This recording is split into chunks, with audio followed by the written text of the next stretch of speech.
What's up YouTube? My name's Quickie, welcome back to the channel. We've had a bit of a clear up. Twice a year if it needs it or not. I've had to make a hole down the end there. So all that stuff down there, I've had to find a new home for it. I think my bench is a bit higher now because of all the stuff I've been jamming underneath it.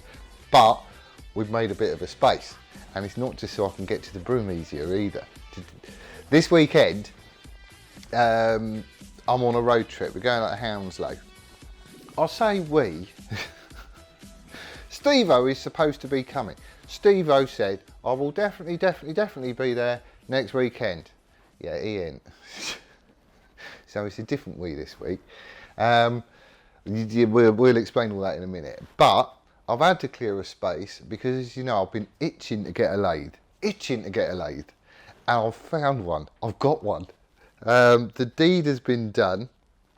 I'll get some pictures of it and stuff as it is at the minute off eBay, and I'll stick it up here so you can have a look-see. But basically, I've been looking for ages to, you know, find a decent lathe. The milling machine that I got, that was a new one. That was brand spanky new. I shouldn't have bought it. I should have gone for an older one. You know, it's that thing was like 800 quid, and that was just for the machine itself. That's none of the tooling or anything else that you need. 800 quid for that, and it's really limited because the bed's only quite small, and there's quite a lot of slop in it. It's screaming out for a DRO. It's going to get one. It is going to get one because we got some stuff in the pipeline that I need to get sort of quite precise with. So it is going to have one, but I ain't going to go that route for a lathe. I ain't going to get a Draper lathe, one of them new spanky jobbies that cost 1,200 quid and 1,800 quid and this, that and the other. I'm going old school. So this lathe, which you can see here, this was on eBay, and basically 500 quid. 500 quid, that's all it was. I've been looking for ages. There was one that I was looking at. It started out as 300 and it was 300 and something quid when I looked at it. I looked at it the next day. I had 6 days left to go, and it was over 1,200 quid. I think in the end it went for something like 1,900 quid. Stupid money. I ain't got that sort of money. But this one I can afford. I've got it. So it's a Boxford AUD Engineers Lathe. And the story goes that the fella I'm buying it off, he's a tool maker, and this lathe was at the place where he works and whatnot, and they'd adapted it to cut up rubber tubing, so it ain't done any work. Not really. It's not cut metal, it's just been cutting rubber. So apparently all the spindle bearings and all that stuff is fine. It does look a little bit antique-y. It's covered in crap. It doesn't look like it's been loved much, and it does look like it's had a bit of a hard life, but I'm all right with that because anything I get is all going to get pulled apart and stuff anyway. So, yeah, it's missing a couple of bits and pieces where it was adapted. It has got a top slide. I thought it was the top slide that wasn't there, but it has, and it's got a tool post and stuff. But the cross slide, there's a few bits missing off that, but we can get that sorted. It's an old Imperial machine, whereas I'm a metric fella. So there's like your first hurdle. But at the end of the day, everything's going to get turned down to size and measured with calipers and micrometers and all that other malarkey. So I'm not going to be doing it on the dial. And if I do need to go in like an extra mil, I'll just convert that to, old school and do that on the dials, and that'll be fine. I ain't too fussed. That's all right. It does have a full screw sort of thread cutting gearbox on it as well, so I'll be able to do single point threading, which I would need to be able to do for some of the stuff I want to do. But that's all Imperial as well. So I went grubbing about, and I can't remember your name, I am sorry, but somebody else chipped in on the Patreon side of stuff saying, oh, go and have a look at this website, they're really good. So I can't remember who it was. I will find out who it is and stick your name up. But I found this website anyway, lathe.co.uk. I spoke to Tony, who is just a gem. He's awesome. If you've got an old school lathe and you need bits and pieces or just some advice or anything else, give him a shout, because he's diamond.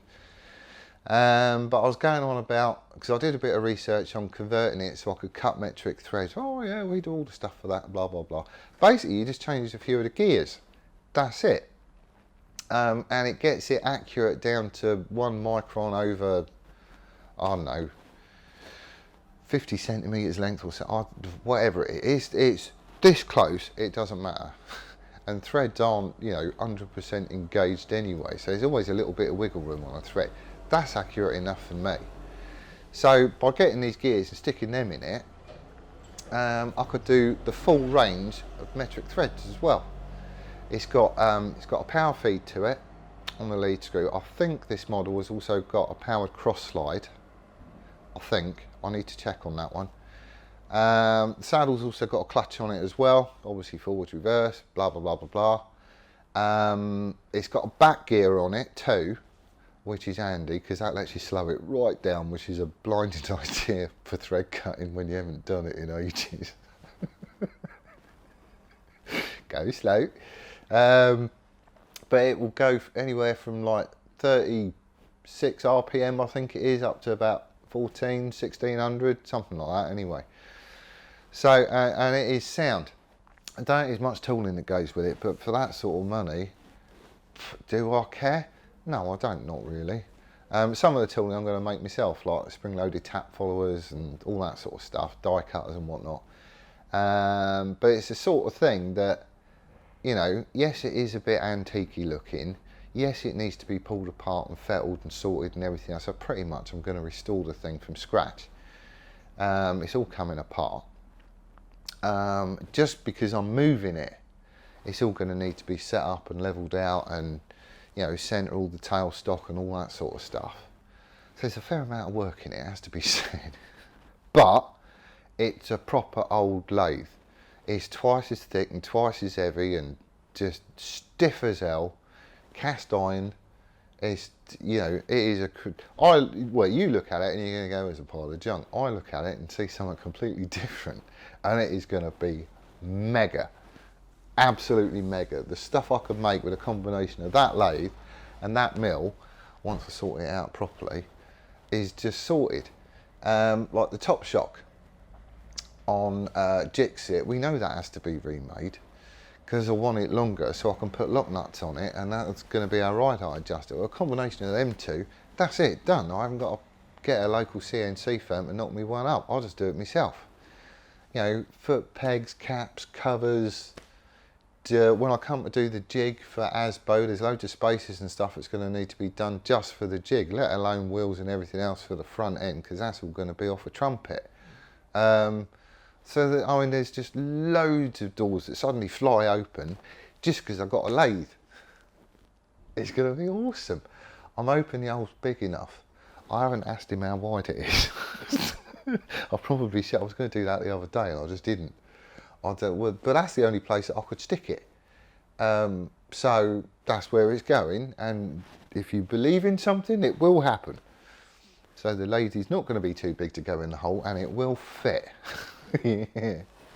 Anyway, a couple of other jobs I've got to get done before we get on. What was I going to do? Oh yeah, here we go. Right, Dan from the unit next door, he lent me this. Basically, I told him I was getting a lathe and everything else. Didn't know how I was going to shift it because Steve-O ain't here. You're going to hear me say that quite a lot. That's beginning to rub now. Really do with a helping hand from him.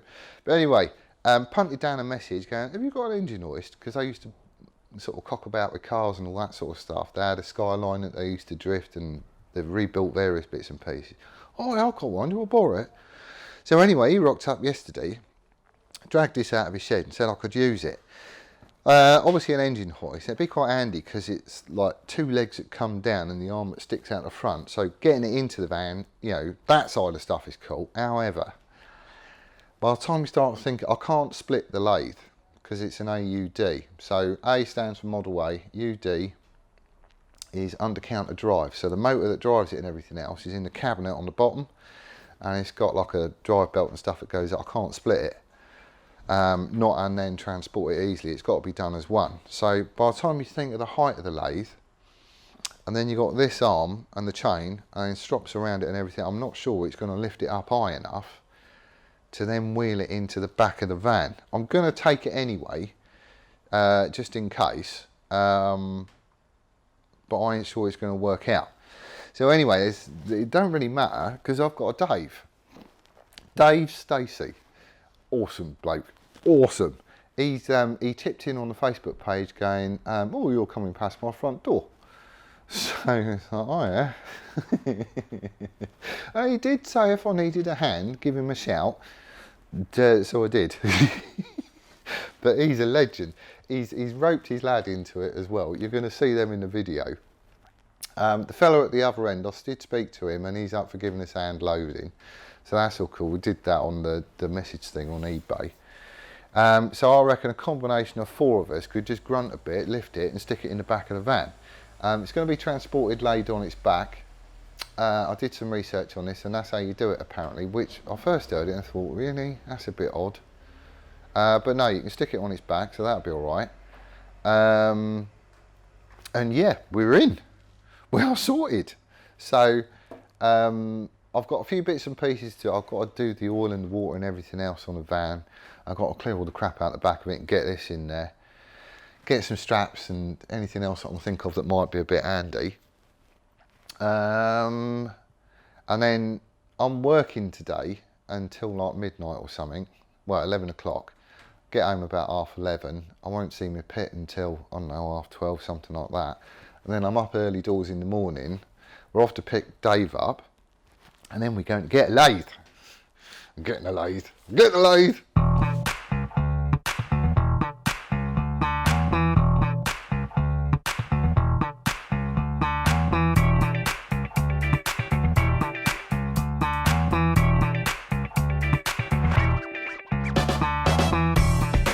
Right, I don't think I'm gonna take the engine hoisted, as it turns out. I think I'm gonna have room. By the time we get that lathe laid on its back, I'm not sure. So, but there's gonna be four of us. I'm pretty sure we'll be able to get it shifted. £650. I mean, you know, you're gonna be blowing out your arse a little bit, but I'm sure we'll get it done. Right, let's, what else? Right, tyre pressures. Need to go to the garage and I need to fill up with fuel. Right, so we're finally on the way. Today has not started as I hoped. Like, not at all. By the time I got home last night, had a shower, some tea, blah, blah, blah, blah, blah. It was about 1 o'clock before I saw my pit. Was up at 7 o'clock this morning. So was the other half, because she's got to work. All got ready and stuff. See you later on. Have a good trip. Yeah, drive safe. Anyway, 5 minutes after leaving, I get a phone call. I've had an accident. Can you come, please? She's only gone and clobbered the car, isn't she? Alright, first things first, everyone's all right. That's the main thing. That's the one thing that, you know, you have to. That is the first question you always ask. But she's all right. Everyone's, you know, it's just a bit shaken up, really. So you're happy at that bit, and then you've got to deal with the next bit. So that's like calling the police. And he hurt his finger, so they got to call an ambulance. And then you got to wait for the ambulance to turn up and go, yeah, he's just hurt his finger. And then sorting out insurance and then getting the cars recovered. There's 2.5 hours I've been cocking about. 2.5 hours. The time is now damn near 9:45 and I'm only just leaving Plymouth.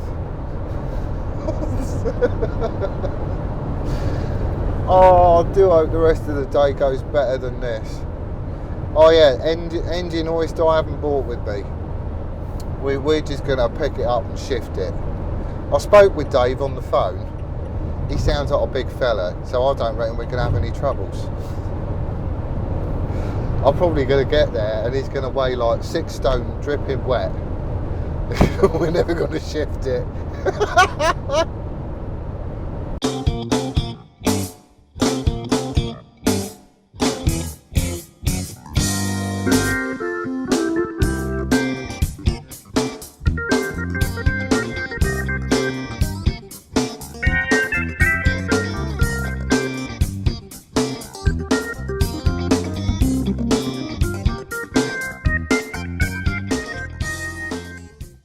I think I've upset the lady on the sat nav. She ain't spoken to me in like 20 minutes. She's probably not going to for another 31 miles either.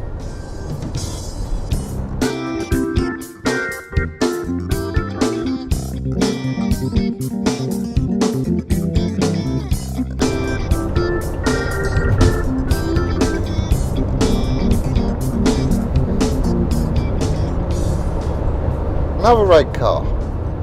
There's a lot of 132 red cars so far and only 34 yellow ones. 132.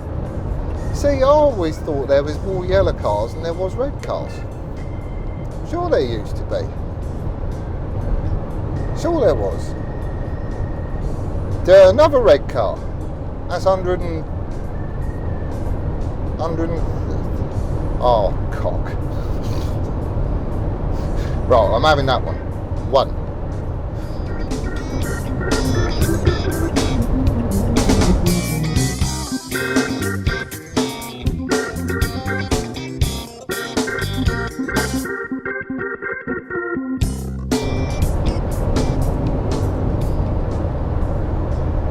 Yellow car.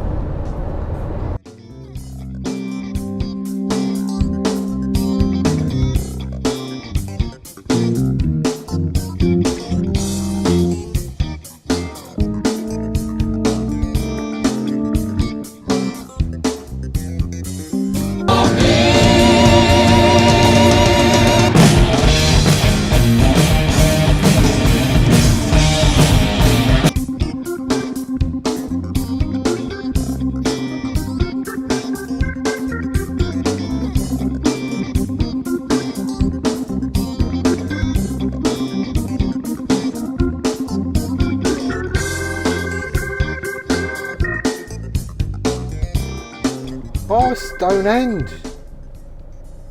I knew that was round his. I'm getting close to Dave actually. Stonehenge. It's really unimpressive actually. It's just a big pile of rocks. And there's nobody there. What's all the fuss about? See, I was expecting to see, you know, naked hippies running around it in circles and all that, so there's nobody there, just a fella walking his dog. That's probably had a pee up against one of them. Oh well. Yeah, glad I never went now. So I just got off the phone with Sam. She's alright. She was a bit wobbly after it happened, it has to be said. But she's fine, car's all getting recovered. Matey boy's alright, police are happy, blah blah blah. She might not be getting the courtesy car till Tuesday. Well, that's alright, it's a bank holiday weekend, isn't it? So no worries. Do have a top tip for you though. If your missus is in a car crash, don't come out with something along the lines of, So have you had a car that you haven't bashed it into the scenery with yet? Yeah. Well, dinner's getting fed to the dog tonight. Still, it's been a long day so far and it's not even there yet. Still, I have now got 10 minutes until I meet up with Dave and I'll get a cup of tea.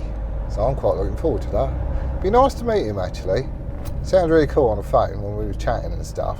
It was really nice of him to help because he didn't have to. He just offered off his own back, and you know, it's really nice of him actually. So be nice to shake his hand and say thank you properly. Anyway, I'll see him in a minute. Right, so we picked up. That's Dave on the end. This is Callum. All right. Very graciously, he offered to come and give us a hand shifting the lathe. So I picked him up and had a brew, met the dogs and the missus. So we are now, where are we actually? We ain't that far off, are we? End of the M3. 17 minutes to go. And then hopefully we're going to be able to get it in the van. With hope. See, the only thing is, like, you get around here, there's an awful lot of blocks of flats, isn't there? We just passed some whoppers. I'm hoping he don't live in one of them. God, I hope it's got a lift. But anyway, thank you ever so much for this today, lads. Not a problem. Really, really, really do appreciate it. There's no way I could shift it. And Steve-O being lame, he just ain't there.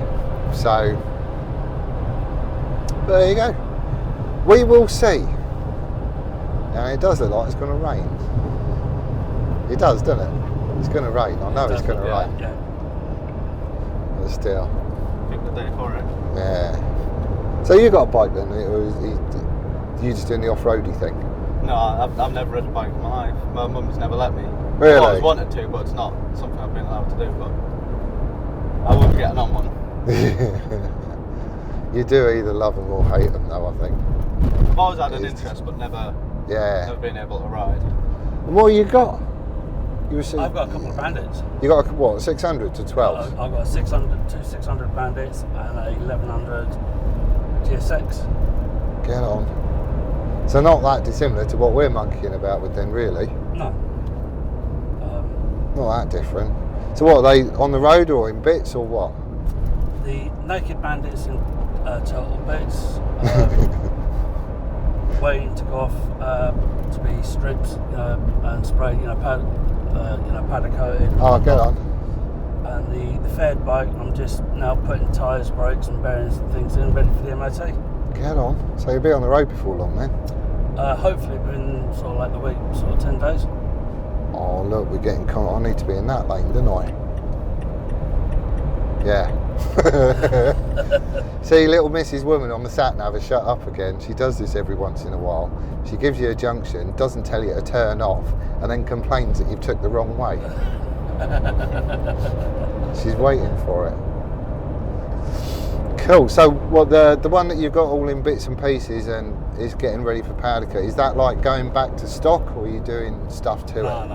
We're going the full Monty with it. I've got friends that are going to help me with the engine. We're going to do something a bit nice in the engine. Get on. My brother-in-law's going to do a fancy spray paint job on the tank and whatnot. Sweet. How long have you been working on it then? The naked one, just a couple of weeks, just to get it down to where it is now. Oh right, yeah. The faired one. Fogging up here, aren't we? Yeah, the faired one I've been playing with it for the last couple of months. The story of the bike is I was given it by a friend, and I had to sort out his mess first. He's a bit of a tinkerer. I had a bit of a fire with it, so. Oh dear. Yeah. That'll be alright though. Oh yeah, I got it all sorted, the wiring and that, and it's just some of the chasing the bits, you know what I mean. It's all them little nadger, you tell we're in London, look. Yeah. It's all the little bits, the little screws or the little washers or whatever. That stuff just takes bloody ages though, doesn't it? Don't you find? It's like the big stuff, have the tank off, rebuild the forks, all that sort of stuff. That's a doddle. Yeah. But it's all the little nadgery bits and doodads and stuff, they just go on forever. We are coming off. She's not talking to me at all, is she? We should be saying turn left in 50 metres. And then, if you remember, I sent out an email to you about the suspension. Yeah. I had to wait for the monoshock to be rebuilt by Higon. Oh, yeah. Right. So. Is that all done now? I've got the spring. I've got it sent. You know, it's come back. And I've just recently purchased front forks. You know, the progressive springs from to match the back ones. Do you know what I mean? So, we had Simon Rolls has been mucking about with Steve-O's suspension. He had, because he's like, he knows all K-Tech and Ohlins and all that stuff. Yeah. So he's had it all apart. I got it wrong in the video that we put up. There was supposed to be 10 bar of pressure in there, and there was barely a puff of wind in it when he took it out. So it's either that, you know, the gas it's not been gassed properly, or the gas is left, or whatever, or the bladder that's in the shock itself has got a hole in it. So I think he's getting that sorted this weekend, and we'll know if it's, because it all moves and all the shim stack and everything else looks fine. But I've got a sneaky feeling that the bladder's gone and he's going to have to get another one. But he does have a mate who's got loads of bits and pieces that he'll have something that will fit it. So Steve-O has promised me faithfully again he's going to be back next week. Good old Steve-O. I have heard that before though. And I'm hoping he's going to have that rear shock back. It'll be interesting to see what it was though. Yeah. Oh, Si will get it sorted. He's good as gold. He knows his stuff, but it's like, how does the gas come out of it unless the bladder goes or a seal goes or something like that? I mean, it has to. I've never had one apart, but you can imagine if the gas is left, there's got to be a hole in something. Yeah, absolutely. Absolutely. Yeah, no, God, it's grubby round here, isn't it? It is, mate. Why would you live in London? I wouldn't. You couldn't pay me enough to live in there, mate. You get all your minerals and vitamins in one breath. Everything's grubby, so it just smells horrible. It's like you can't. I'm used to Plymouth, obviously, but you can smell the sea pretty much wherever you are, really. Yeah, Plymouth is a lovely place. I'll move there tomorrow, mate. But this is nasty. I'm gonna have to blow my nose when I get home and see what comes out of it. I mean, everything's grey. Yeah, no, it's horrible, mate. The only good thing about places like this is seeing some of the dollies. Oh look, we're getting close. Everything goes up a gear around here. And some of these supermarkets do some good fruit and veg. That's about it. And like nothing ever shuts. Right. Something's always open. Yeah, you can always get your hair cut at 11 o'clock at night around here, mate. Not a problem. We're almost here, boys. Ideal. This is where I'll go straight past it, and no, it's got to be this one there. North Drive, is that it? Can't see any signs. Yeah, it is, yeah. North Drive. Thank God he's not in a block of flats. Well, I don't know, he could be up here, I suppose. I'm hoping he's in one of these houses down here. Right. We got the beastie in the back. Dave and Callum, thank you so much for helping. There is no way I could have shifted that without you boys today. No way. They're 4 grown men, huffing and puffing like an asthmatic pensioner trying to get this thing at the back of the van. Oh, it's comical. Neighbours must have been chuckling themselves away like anything. What we ended up doing is in the back of the van, and it's laying on its back. At Hayes End roundabout, take the 3rd exit onto Ilminster, bypass A303. She's back again. She's not spoken to me in ages. Now I know where I'm going, you decide to pipe up.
That's it, it's in the workshop.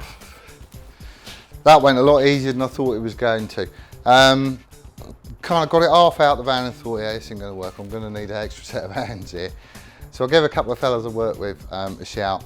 The old fella you saw, that's Charlie. The younger fella, that's Dill. He's the one who had the Noisy Boy exhaust, if you remember that from Asbo. But they came down, a couple of extra sets of hands, and that's it. It was just so much easier. So much easier. And that engine oil kind of saved the day, really. That really, really did. So this is the beastie. I've got a few odds and sods for it as well, which he threw in. So we've got a new start-stop switch and the adapter block. So Matt will need all that because he's got to wire this in. This is a brand new motor, which basically lives in here. I think there's a plate that needs to go up on the back of that to fit it, but we'll figure all that out. I've got the belt that runs from here to the motor as well. So that's all good. That's sound. And all this machine has ever done is cut up rubber. I mean, it hasn't been looked after that much, but that's all it's ever done. So, you know, it ain't even cut metal.